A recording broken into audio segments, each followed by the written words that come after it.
No one falls in love with someone my age, she said, and her voice cracked at the edges. I didn't answer at first. There are moments you can't meet with logic or comfort. You have to let them echo, settle, sting. She sat across from me on that narrow bench outside the bookstore, one hand wrapped too tightly around a coffee she wasn't drinking, the other trembling slightly in her lap. It wasn't the words that struck me, it was how much she believed them. Not like someone voicing a fear, like someone stating a law of the universe. I watched her eyes scan the street, as if searching for proof to the contrary, and when she didn't find any, she turned to me. Her expression wasn't defiant, it was tired. I fell in love, I said. I said it because it was true, and because she needed to hear it in a tone that didn't flinch or soften or reach for permission. She blinked, once, then twice, slower. Her lips parted like she meant to reply, but nothing came, not right away. She laughed, eventually, a brittle, brief sound. You don't have to say that. I didn't have to sit here either, but I did. I meant it gently, but it landed heavier than I expected. She looked away again, jaw tense. Her fingers tightened around the paper cup. I wondered if she even realized the coffee had gone cold. We weren't strangers, not exactly. We'd spoken maybe half a dozen times, at the bookshop, at the community center where she volunteered, once outside the pharmacy when the rain caught us both unprepared. Enough that she remembered my name, not enough that she knew what to do with the way I was looking at her now. Sophie, I said, and I waited until she met my eyes again. I didn't come here to fix anything, or to make a scene. I just came to tell you the truth. She didn't speak, but I saw her breathing change. Slower, heavier. I don't believe in telling people what they want to hear, I continued. I believe in saying what's real, and I believe you're worth being chosen. Her mouth opened again, and this time, what came out wasn't laughter. It was something closer to confusion. You're what? 30? 32. I'm 47. I know. You shouldn't, she whispered, more to herself than to me. You shouldn't want this. Maybe, but I do. We sat in silence, not the awkward kind, but the kind that carries weight, the kind that rearranges something invisible in the cars passed. A child screamed across the street. None of it mattered. I don't know how to believe, she said after a while. You don't have to yet, I replied. Just don't walk away from it. She looked at me for a long time after that. Not the way people look when they're charmed or seduced, but the way they look when they're trying to remember how to trust. Her eyes didn't soften, but they stayed, and that was more than I expected. She didn't answer my message for 2 days. I hadn't expected her to. I hadn't written anything dramatic, just asked if she'd like to meet for tea. No pressure, no insistence, just a quiet offer. When she replied, the message was short. Tomorrow, 4. That place near the old church. I got there early. She arrived exactly on time. Sophie wore a navy coat that looked like it had weathered years of use. She didn't smile when she saw me, but she didn't look away either. I stood up, nodded, and waited for her to sit before I did. The place was quiet, half empty, the kind of cafe where conversations seemed to fold into the wooden walls. We ordered. She chose chamomile. I asked for the same. I almost didn't come, she said once the waiter left. I would have understood. She looked at me, not defensive, but with something like suspicion, as if waiting for the catch that never. I don't know what you want from me. I'm not here to take anything. That's what people say before they do. I let that settle. She wasn't wrong. She wasn't being cruel either. Just careful. Worn careful. I think you've learned to expect things that disappear, I said. She didn't confirm it. She didn't have to. The tea came. She wrapped her hands around the cup and stared into it like it might give her better answers than I could. You don't know me, Leah. I know you enough to want to. I've made peace with a kind of quiet, she murmured, and I'm not sure I have room anymore for the noise of being seen. I sat with that, not searching for the right words, just holding her. There are kinds of quiet that aren't loneliness, I said, and kinds that are. She met my eyes again. There was no tear, no sudden shift, just a pause, like something inside her exhaled. Do people your age talk like this? She asked, not unkindly. Not usually. Then what's wrong with you? Nothing I'd change. A faint smile tugged at her mouth. It didn't last, but it happened. That was enough. We drank our tea slowly. At some point, she asked me about my work. I told her. Asked about hers. She answered in pieces, not giving too much, but enough for me to see that she carried the weight of other people's stories for a living, and didn't always know what to do with her. When we finished, I offered to walk her to her car. She shook her head. I need to walk alone today. I nodded. She stood, looked down at me for a breath, then said, "You don't feel like noise." And then she left. The next time I saw her, it wasn't planned. I was at the bookstore on a rainy afternoon, browsing through a secondhand edition of a poetry collection I didn't need. I almost didn't see her at first. She was in the far corner, her back half turned, one hand grazing the spines like she was afraid to wake them. I didn't call out. I waited. And when she looked up and noticed me, she didn't flinch or pretend not to. She just gave the slightest nod, so I walked over. "I didn't expect to see you here," I said. She tilted her head. "Why not? You strike me more as someone who orders books and waits for them alone." A pause, then a half smile. "I used to. But sometimes you need to touch the things you forgot you loved." She held a novel in her hand. The cover was worn, the corners soft with age. "I read this when I was 20, she said. "It broke me in all the right places. That's a rare kind of book." She nodded. "Rare kind of time." We stood there for a moment, shoulder to shoulder, not quite touching. The smell of paper and dust wrapped around us like memory. "You have a favorite?" she asked, scanning the shelves. I read slowly, I said. "More for rhythm than for plot. I like stories where nothing explodes." She looked at me, something flickering in her expression. "You like the quiet kind. I think some things speak louder when they whisper." She didn't reply, just moved a step closer to the shelf, eyes skimming titles. "Do you ever reread books?" I asked. She shrugged. "Only when I need to remember who I was when I first read them." There was something in the way she said it. Not sentimental, not sad, just honest. Like she'd stopped dressing up her truths to make them easier to carry. She found a copy of something I'd never heard of and pressed it into my hand. "Try this," she said. "It won't change your life, but it'll sit with you in the dark." I took it. Didn't question. Just nodded and thanked her. We made our way to the front of the store together. Still no mention of tea or text messages or what any of this was becoming. She paid for her book, I for mine, and outside, the rain had softened to a mist. She pulled her coat tighter. "You walk?" "Most days." She hesitated. "Then let's walk. A block or two." We didn't talk much during it. The city was quiet around us, as if holding space. Once, she asked if I believed people could really start over. I said I didn't know. I just believed they could start. That seemed to be enough. When we reached the corner where our paths split, she didn't say goodbye. She just looked at me, then down at the book she'd given me. "Let me know if it stays with you," she said. And then she crossed the street. She didn't tell me it was her birthday. I found out by accident, through a mutual acquaintance at the community center, who mentioned it casually, assuming I already knew. I didn't, but once I did, the silence around it made sense. She didn't want a celebration, not because she disliked attention, but because the day reminded her of everything she thought she hadn't become. She carried the number like a weight, not a triumph. 48. As if the number itself confirmed some quiet failure. I didn't send flowers. I didn't call. I didn't write anything poetic or clever. I left a small envelope at the reception desk where she worked. No name on the outside, just her initials. Inside, a note in my handwriting. "You don't have to go through it just because you always have. I'm here. If you want. No pressure. No signature. No need for her to answer." That evening, I walked the city without direction. I passed places I knew she loved. A gallery she once mentioned. A bakery where she said the pastries reminded her of Sundays in her mother's kitchen. I didn't go inside. I just watched the lights through the windows and tried to understand the kind of loneliness that doesn't scream, but settles into the corners of a person's voice. Around 9, my phone vibrated. A single message. Tea. 10 minutes later, I was at her door. She didn't dress up. She didn't apologize for the mess that wasn't there. She just led me to the kitchen and put the kettle on. We didn't speak much at first. The tea steeped in silence. She poured it carefully, slid a cup across the table, then sat across from me like we'd done this 100 times before. "You knew," she said. "I guessed. I hate this day. You don't have to love it." She stared into her cup. I used to imagine that by this age, I'd feel full, like I'd arrived somewhere, but mostly it's just quieter now, less hope, more habit. "You seem full to me," I said, not in the loud ways, but in the ways that count.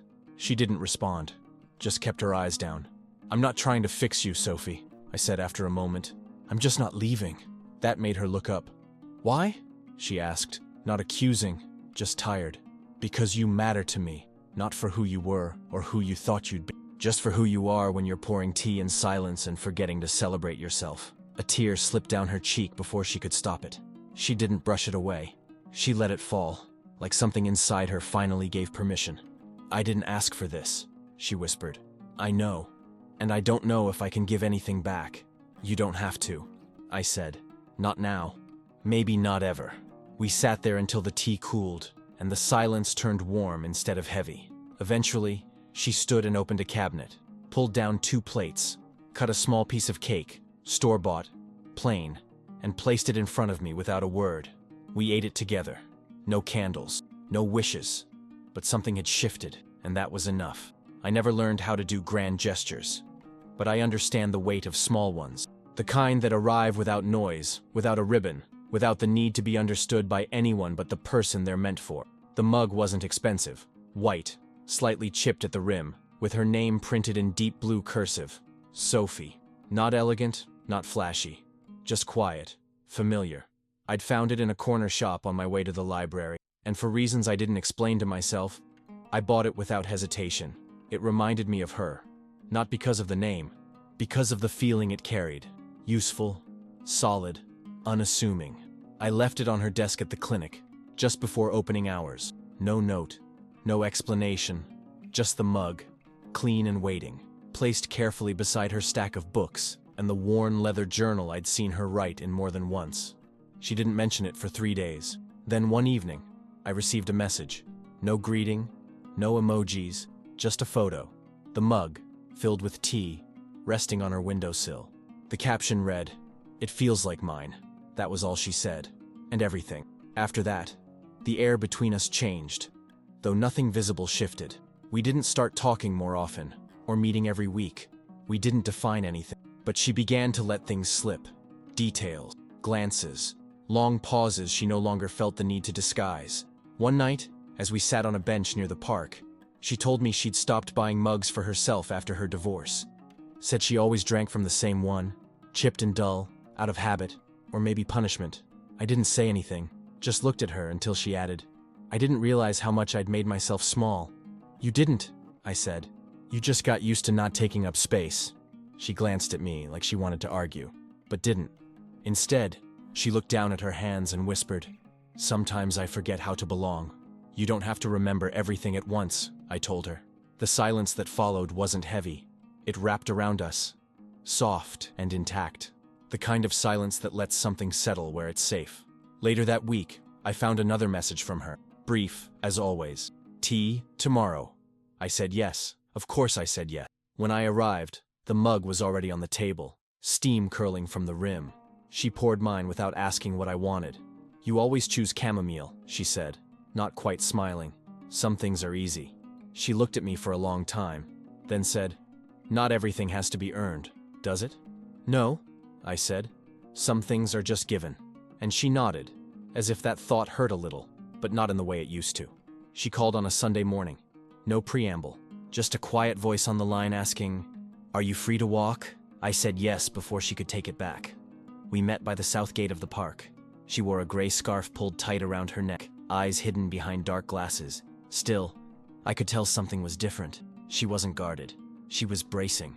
We walked slowly, like neither of us wanted the end to arrive too quickly. Children laughed in the distance.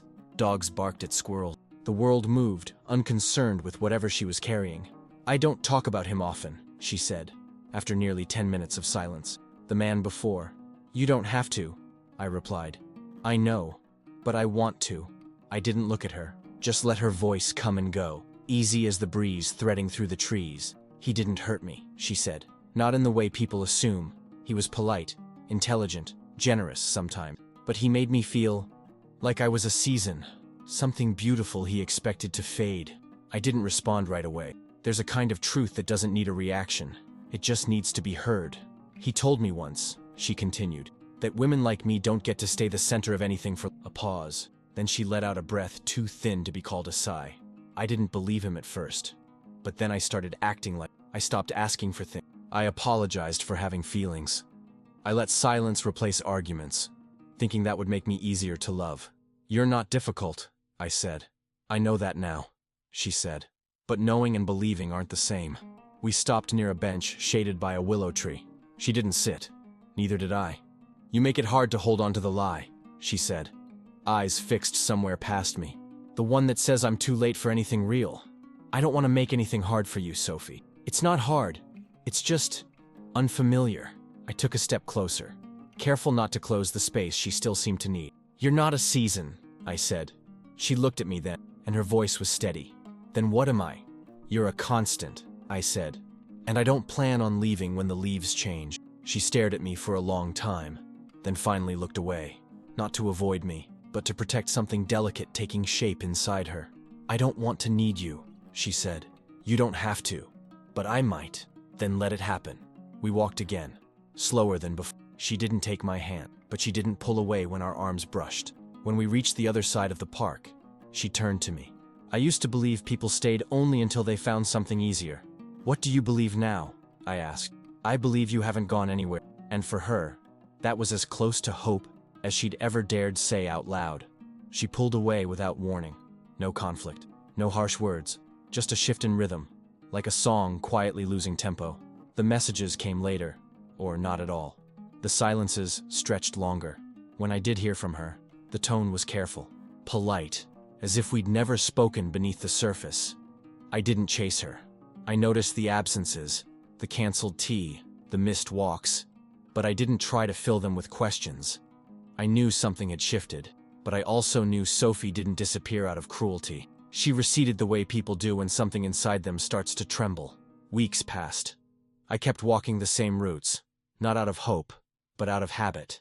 I let her silence speak whatever it needed to. Still, I left the occasional message, nothing loaded, nothing asking her to come back.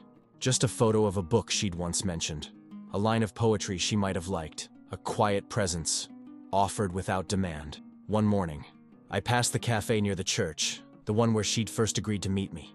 There was her name, handwritten on the chalkboard menu, Sophie's Blend, chamomile, mint, and a hint of citrus. I stood there for a while, unsure if she had anything to do with it, or if the coincidence was just another way life echoed her back at me. I didn't tell her about it. I didn't use it as a reason to reach out. Then one night, after nearly a month of silence, she called. Her voice was small, not weak, contained. "Can I come over?" she asked. She didn't explain. I didn't ask. I said yes. When she arrived, she didn't step into the living room. She stood by the doorway, arms crossed like she was keeping herself together through sheer will. "I didn't leave because of you," she said. "I know. I got scared, not of you, of me, of how much I wanted it to be real. You don't owe me an apology." She looked down, then back at me. "But I do." I convinced myself that distance was protection, that if I pulled back before it mattered too much, it would hurt less. "And did it?" I asked.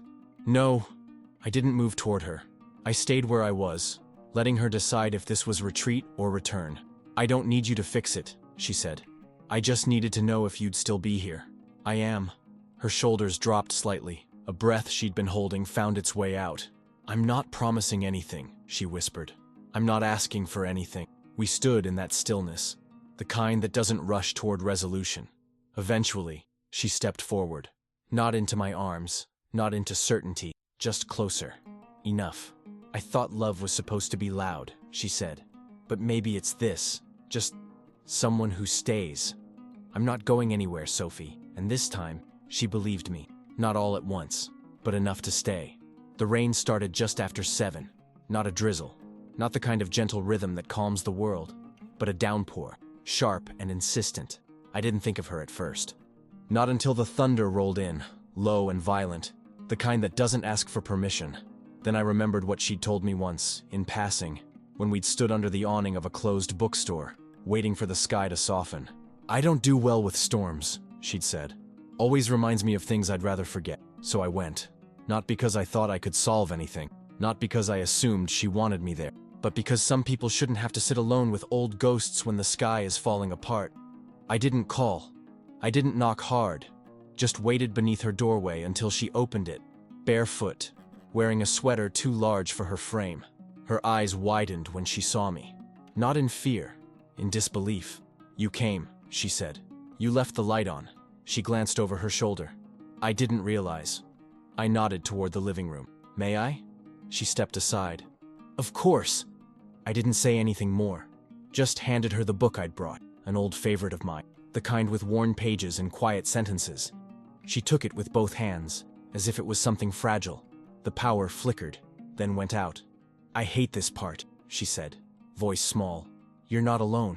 She nodded, though her arms crossed tight over her chest, a gesture of memory more than present fear.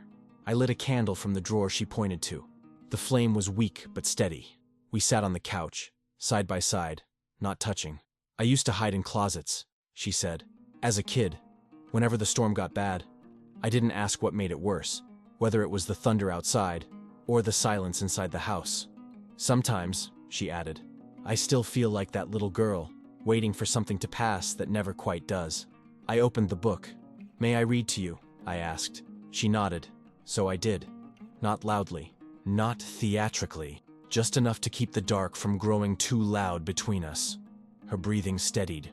When I looked over, her eyes were closed, but she wasn't asleep, just somewhere else, somewhere quieter. The candle flickered. Outside, the storm softened. You didn't ask why I never told you, she whispered. I didn't need to know why, I said. I just needed to be here. She turned her head slightly toward me. That's not what most people do. I'm not most people. A pause. Then, softer than the rain. No, you're not. We didn't speak again that night. I read until the storm gave up, and the world returned to something resembling stillness. When I finally left, she walked me to the door and said nothing, but her hand brushed mine. Deliberate, brief, enough.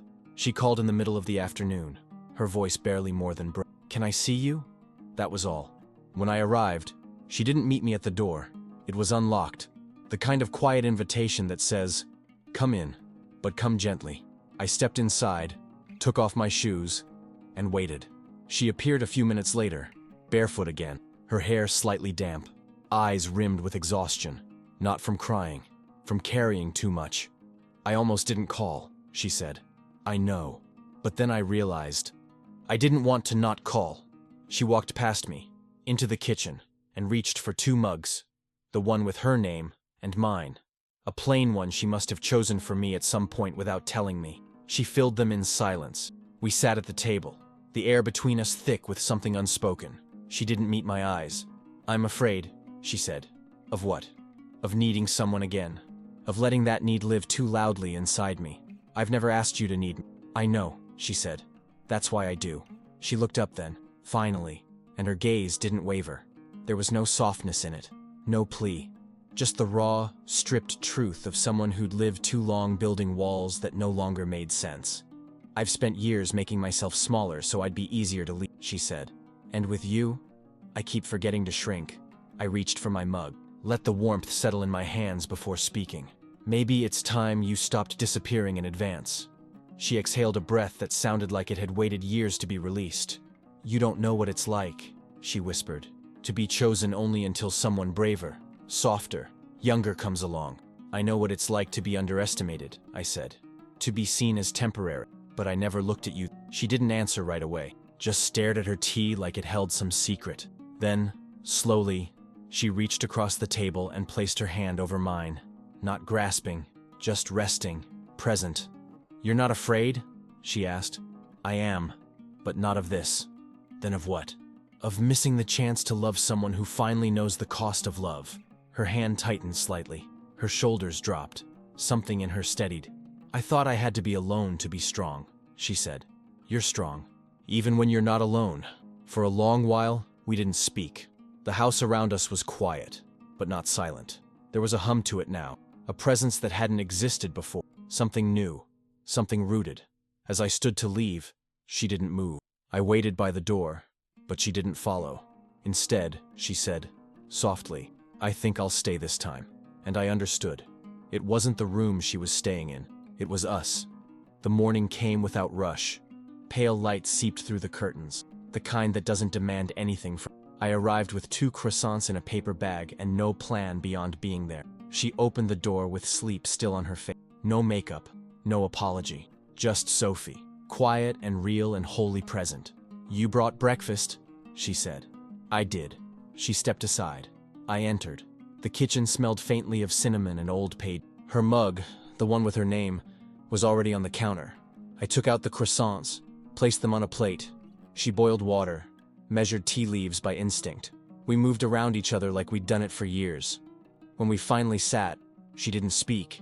She tore a piece of pastry, dipped it in her tea, and chewed slowly. I waited.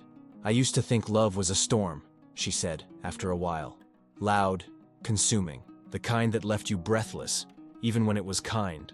And now, she looked at me. Not through me, not around me, at me. Now I think it's this. Pacing, quiet, someone who sees you and doesn't flinch. I didn't answer. Not because I didn't have words, but because hers were enough. She reached across the table again, fingers brushing mine, not asking for anything, just resting there, a silent understanding. I can't promise forever, she said. I'm not asking for that. Then what are you asking for? Just the next morning, and the one after that. She smiled then, small, earned, the kind that didn't belong to anyone else but her. We finished breakfast without urgency. No declarations, no labels, just the quiet sound of forks against plates, of chairs creaking as we shifted, of the world outside continuing. When I stood to leave, she didn't ask when I'd be back. She just said, "You know where the key is." I nodded. Outside, the day had settled into itself. There were no signs of anything dramatic, no sudden winds or broken skies, just the subtle knowing that something had begun. Not loudly, not all at once, but entirely.